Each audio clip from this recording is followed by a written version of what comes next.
Hey, greetings, ladies and gentlemen. Lieutenant Colonel Alan West here, and welcome to the Steadfast and Loyal podcast. You gotta light 'em up before they burn it down. Better dig deep, put 'em in the ground. Blood on their hands, they're hellbound. Save us all. Ooh, they're gonna burn it down. Save us all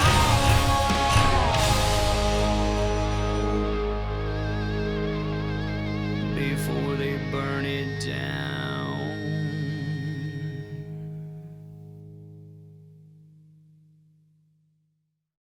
Hi, I'm Lieutenant Colonel Alan West, and throughout my life, from military to public service, the right to bear arms responsibly has been a fundamental belief.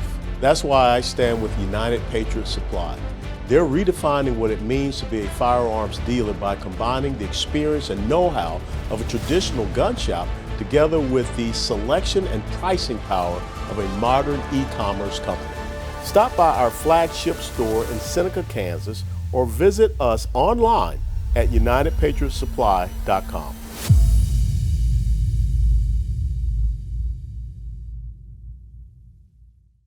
Hey, greetings, everyone, and welcome back to the Steadfast and Loyal podcast. You know, many of us sit around and maybe we watch the White House correspondent briefings and the press secretary up there, Karine Jean-Pierre. I think some people call her the mouthpiece. But there's one individual that causes her a lot of consternation, and we've seen some of the back and forth, and that's Simon Ateba.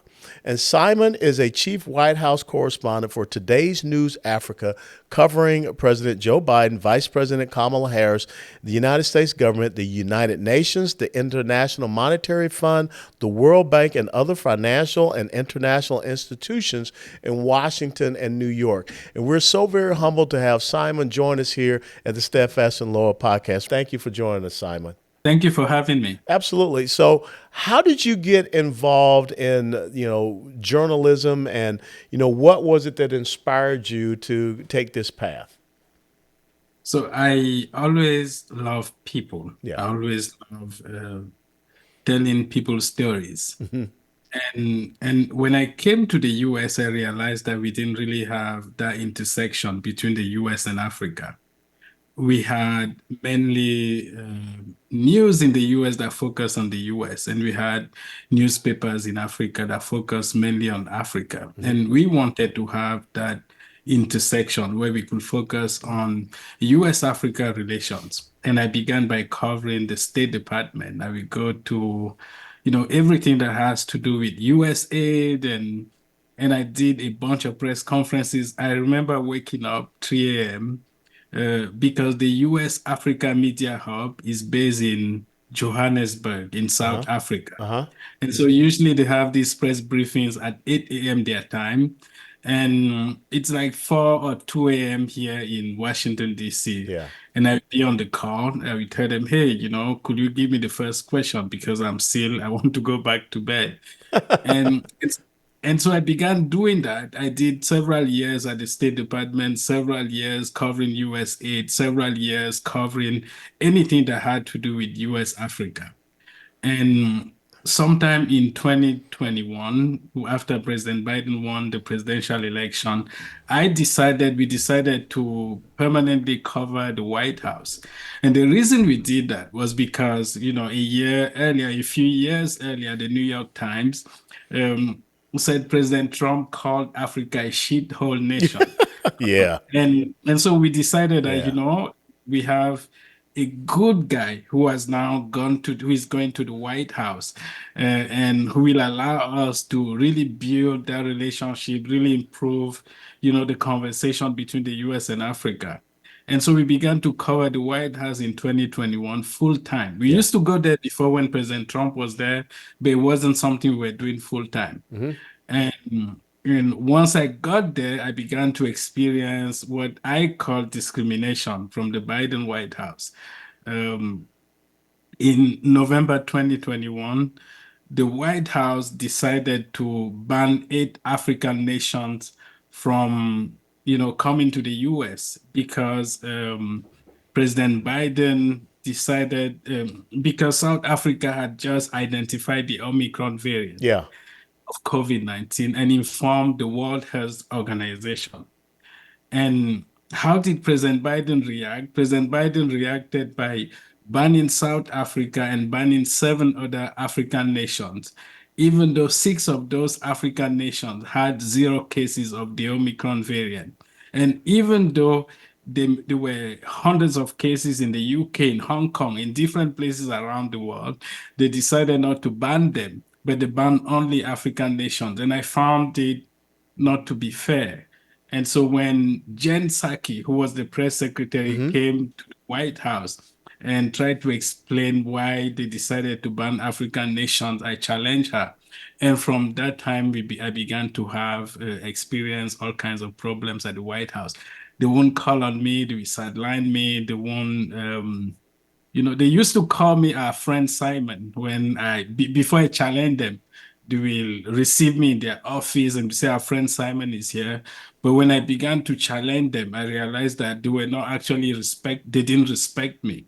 Yeah. Because you respect someone when they ask you key question that the people really care about. But once I did that, they began to disrespect me and they began to skip over me. They began to sideline me. And so from that time, everything went downhill. So basically, what you're saying is that the Biden administration and their communications department has an ideological agenda. They have a narrative that they want to get out there, and doggone you if you challenge that narrative or you ask them a question to try to explain that. So when you look at the policies of the Biden administration, you just talked about, banning several African countries because of the Omicron virus, which several of those countries did not have any traces of. What are some of the other policies? Because we just saw this, climate change, global, whatever you want to call it, event there in the Middle East. You see all of this pushing about green energy and everything onto, Africa and other places. Is that something that the nations of Africa on that continent really want? Or is this something that they're almost being blackmailed to accept in order to get, funding? Yeah, most of them don't actually want anything that has to do with the new climate change policy and even the LGBTQ agenda. I respect everyone. I believe that people should be who they want to be. Mm-hmm. Uh, but, trying to push the agenda to African nations. You know what happened in Uganda? Mm-hmm. The Biden administration decided to cut funding cut financial assistance to Uganda because the Ugandan assembly decided to pass what the Biden administration called the anti-LGBTQ law. Yeah. And the president signed it into law. And President Biden didn't want that. No one in Washington, D.C., liberal in Washington, D.C., didn't want that. So they decided to punish Uganda. And so I want people who are listening to us now to understand. It's not like the president of Uganda decided to sign a law without going through the parliament. Yeah. The law went through the parliament. The country decided that this is what we want to do. And then he just signed it into law, and President Biden decided to punish them. They don't want it. And they also want the US to be fair when it comes to global conflict. Mm-hmm.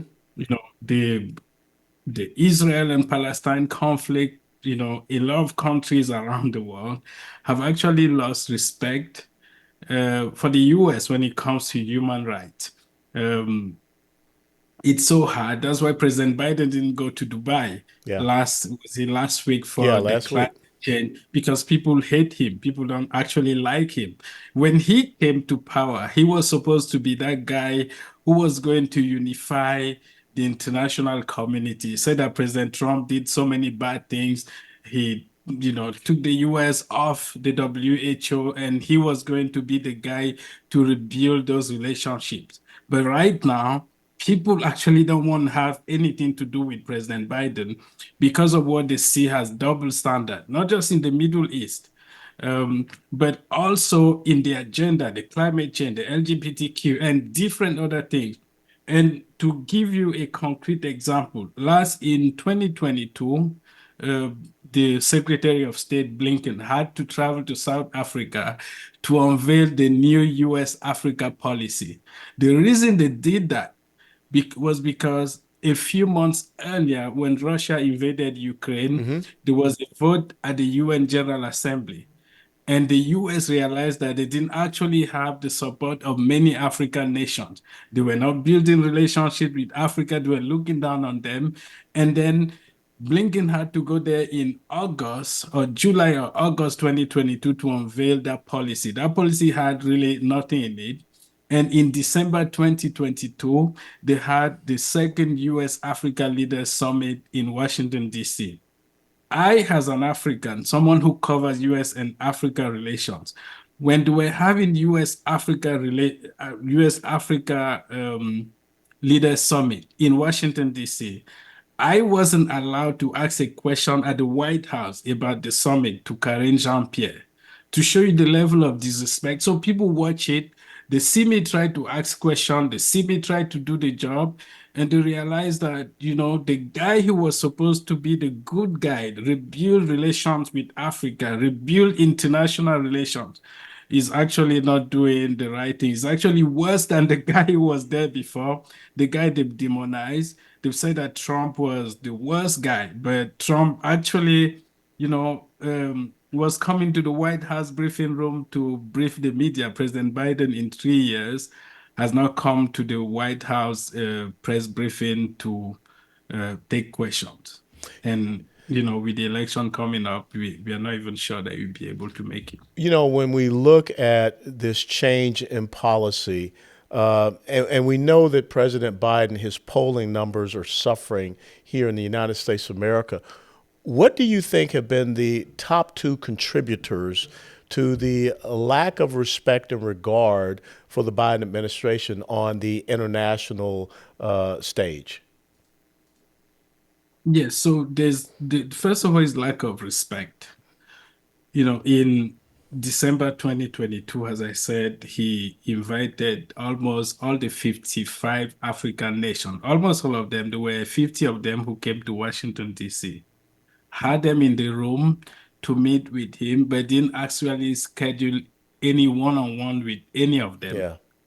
So, and I want people who are listening to understand that Africa has between almost 50 to 50, 54 to 55 countries. When you have 50 African leaders in Washington, D.C., it means you have the entire continent of Africa in Washington, D.C. So President Biden invited those people to Washington, D.C., but didn't actually schedule a one-on-one meeting with any of them. And so had them in one big meeting, in one big hall, and, began to lecture them. And so there's that lack of respect. There's also lack of the fact that people begin to realize that the US doesn't actually abide by what they preach, human rights. Many people are watching the Israel-Palestine conflict. And of course, they believe that Israel has the right to defend itself. They believe that you can't go to a country and kill innocent women and children and expect that country to do nothing. But they also believe that when you bomb thousands of children and women to death, and and and the US watches it and actually supports it. I mean, it's crazy. So people are watching it and they are realizing that, we actually these people actually don't respect human rights. They are not fair to all people. They don't treat all people who look differently the same way. And also there's the fact that China is increasing relations in Africa. Yeah, I wanted to ask about that because, but before I get to the China thing, but don't the leaders in Africa see that Hamas, which is a terrorist organization, they are using their own people as human shields. They are putting their headquarters and things near hospitals. They are putting their own folks in danger. They are the ones that are killing some of their own people that are trying to get on evacuation routes that the Israelis have provided so that they can get away from this. Do we Okay, so do we have is there a propaganda issue? Is there a messaging okay, yeah, issue? yeah, people don't really see it that way because most people, the president of South Africa came out in support of Palestine. Yeah. And South Africa is one of the biggest Oh countries in yeah. Africa. Yeah. The way people look at it, people don't see that the conflict started on October 7th. They believe that the international community has failed to do the right thing, Hmm. to bring peace to the region. And they believe that they condemn terrorism, they condemn Hamas. No one wants a terror organization that is sending rockets into Israel, sending thousands of people to massacre innocent civilians, innocent women and children. Everyone condemns that. No one wants that. But they also understand that when you bomb Gaza and thousands of children who are not terrorists are killed. Even when you try to explain that these people are being used by Hamas as human shield, it's really hard for people to understand that, especially um, as you said, there's already a level of propaganda and people don't see that. People just see that the international community is not doing the right thing, not trying to have a two-state solution and But that's and been rejected so often. And you go back to 2005 when Israel said, we're out of here. And here's Gaza. And since 2005, I think the international community has to accept the fact that an organization has been the governing authority in Gaza that has said, we exist to exterminate, to eradicate an entire race of people. yeah, And so I think that, President Trump tried to push the Abraham Accords to get peace there. But what we have seen is that we've gone backwards because President Biden is supporting Iran and opening up dialogue with Iran and opening up financial opportunities for Iran. And what does Iran do? They support Houthi rebels, Hezbollah, Hamas, Islamic terrorism. So I think that one of the things that the international community has to do a better job, and you being a journalist, we got to get truth out there. Because there's certain propaganda and there's certain narratives out there, such as when they said Israel bombed a hospital and killed a bunch of okay, people. that was false. Yeah, That was false. and Yeah, and so we got to be yeah. careful of that. But There's a lot of there are a lot of lies um, when it comes to the war yeah, about, Israel bombing hospital, Israel deliberately targeting civilians, yeah, because that's what they're saying. yeah, But in the end, when you have like thousands of people who are dead, especially when you have women and children who are dead, and it's really hard to convince people. A lot of people in Africa don't actually know the true story. Uh, Most people um, feel that Palestine is occupied and that they are being oppressed, and that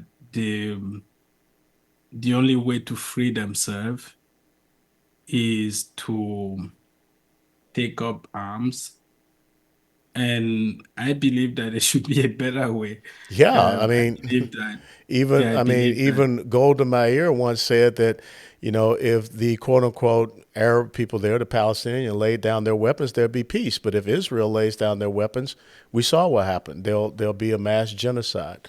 But yeah. let's talk about terrorism on the continent of Africa. Even how are we standing up and fighting back against Boko Haram and Al Shabaab? And some of these other terrorist organizations that have found a foothold in the continent of Africa. Okay, so it is the same thing, right? I used to live in Nigeria when Boko Haram started, and I remember I went to Cameroon. The first time I was arrested and thrown into a cell was when I went to cover the refugees, the Nigerian refugees in Chad and Cameroon. Hmm. And I saw how terrorist organizations actually operate. Most people have never seen how they operate. There's no law, there's nothing. Yeah. They just kill people. But it also had to do with injustices. A lot of those places in northern Nigeria, the government had abandoned those places. There was no development, no schools, no basic amenities for the people. So it was easier for them to be recruited by those terror Yeah. organizations. So one of the ways to really fight it is not just to go after them and fight them, but it's also to provide the basic necessities for the people. And so I saw it there in northern Nigeria where the terrorists were actually the one providing food and providing basic things to the people. And as a result, it was easier for them to recruit people in the society, and it became really hard for the government to come in. And so you have to do both things at the same time. You need to fight them, trying to dismantle them by militarily, but also the info war, Yeah. trying to, the war against their propaganda, Yeah. but also trying to provide the basic things to the people. If you don't provide the basic things to the people, it's almost impossible for you to win against them. Well, I mean, and that's the nature of a counterinsurgency. That's what we saw. I mean, you can go back to Vietnam with the Viet Cong, and you can go to Afghanistan with what the Taliban tried to do. And so there is that synergy. It's not just the bullets, but it is also having the information operation. It is also making sure that you don't have those disaffected communities, which become recruitment pools. Let's shift and talk about another country that is making inroads into the continent of Africa, and that's China. What do you see with the big concerns of what China is doing in Africa? Because it seems they're coming in, they're taking a lot of resources out of the continent of Africa, but are they really trying to benefit the people of Africa?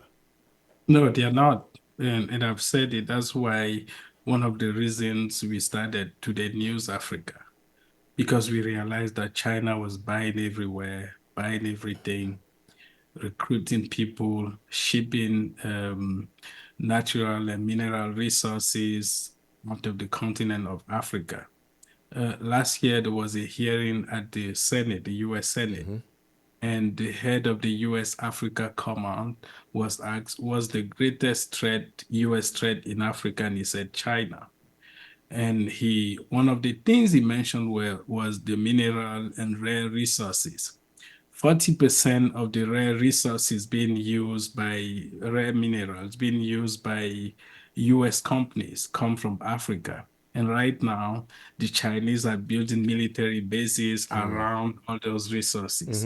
And so very soon they'll be able to kick the US out of the continent of Africa. Um, and and they're also building a propaganda machine. You have Chinese media houses, they're investing in bloggers, in all the opinion leaders.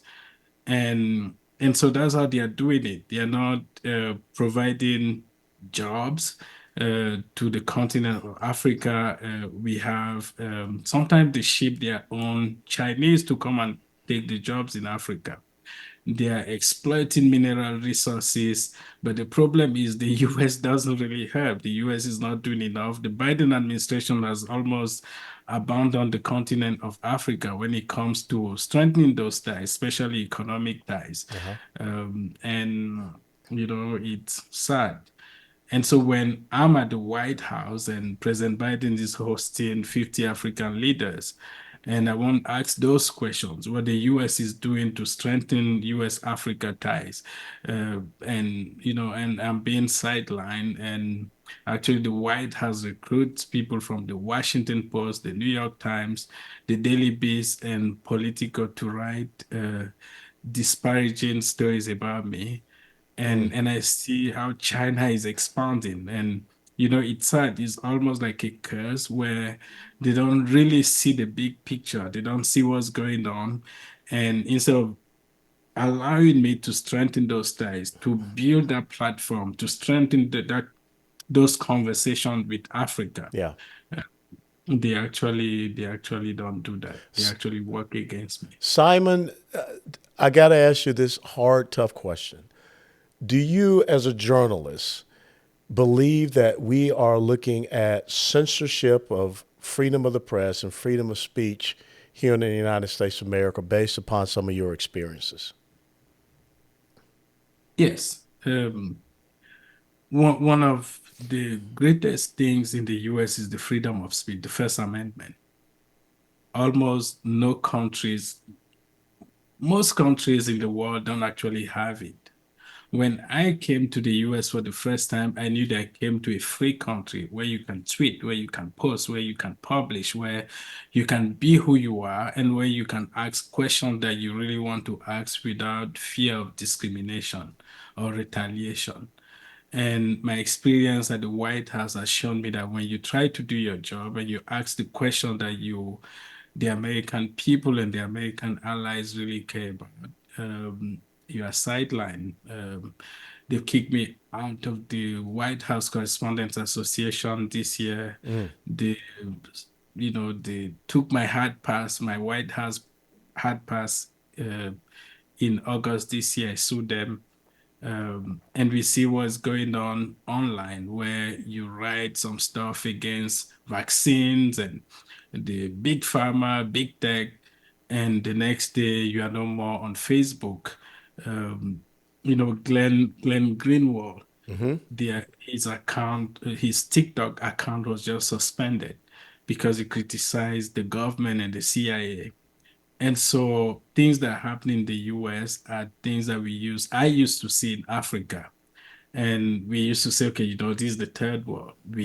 If you go to the US in the first world, the superpower, the most powerful country in the world, you're not going to have those types of censorship. And now in the US, I'm seeing that we are facing almost the same thing.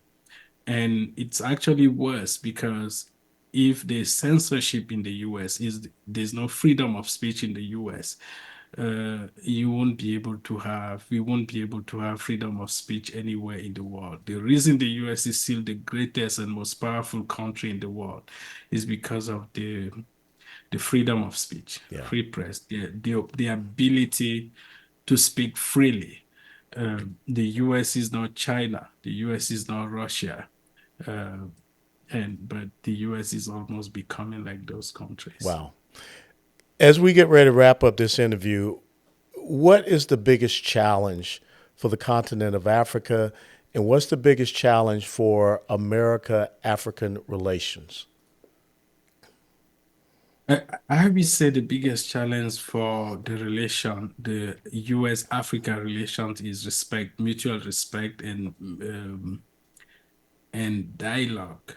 And I'm not talking about monologue where the US is dictating, telling Africans what they want to, how they should behave, which policy they need to implement, pushing LGBTQ, climate change, and all kinds of agenda. I'm talking about having a serious dialogues with African leaders and the African people, understand what they really want, what their needs are, and build upon that. If you can't listen to the people, if you don't respect the people enough to listen to what they have to say, you will continue to push the type of agenda that they don't actually want. When the Vice President Kamala Harris went to Africa, she went to tell them about the iPhone.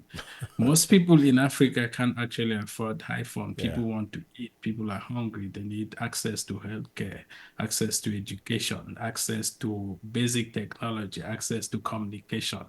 And there are a lot of opportunities there in Africa, and the US can actually leverage on those opportunities. But it has to be a two-way relationship where you listen to the people and then you do what the people want instead of you trying to impose things on the people. And one of the biggest challenges is also me. You need to allow me to play my part, Yeah. build that platform, have those conversations with African and Americans, people who are interested in the relationship between the US and Africa. But if you sideline me and you blackmail me and you blacklist me, you're actually not doing the right thing. And I want to say something quick too on Israel. Yeah. The I believe that because of the propaganda, the US has to be able to explain to the people the human shield part. Yeah.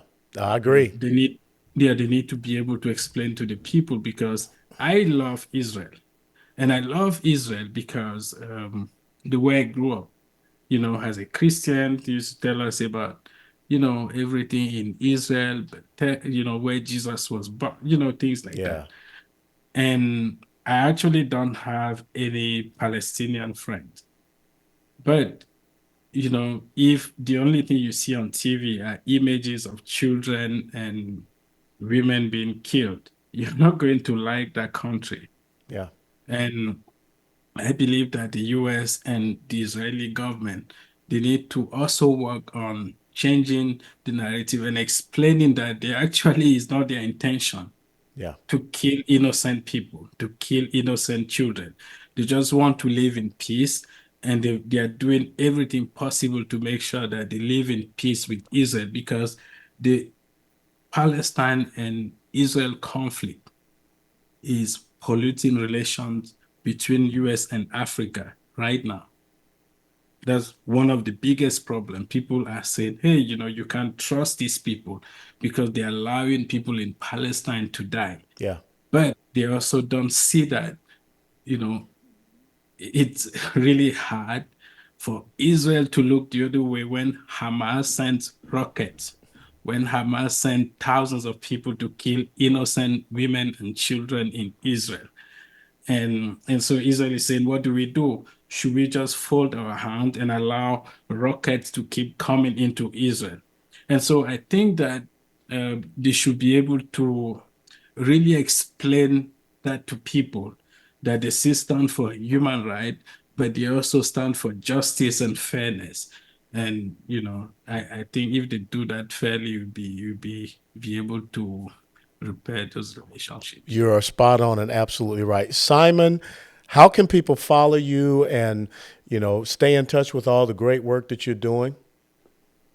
Yeah, just go to @Simon Ateba, Ateba, Simon SIMON ATEBA on X, or go to our website todaynewsafrica.com. Well, I want to say thank you so much for what you're doing.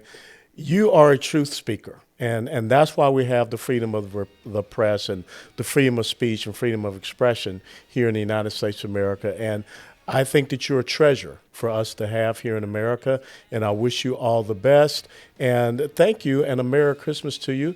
And I just want to say to everyone out there, please follow Simon and all the work that he's doing. And if you enjoyed this interview and if you enjoyed this podcast, please click the like button and share it with others. And until next time, remain steadfast and loyal, as I know Simon will remain steadfast and loyal. God bless you, my friend, and thank you. Thank you so much. Yep. Before they burn it down.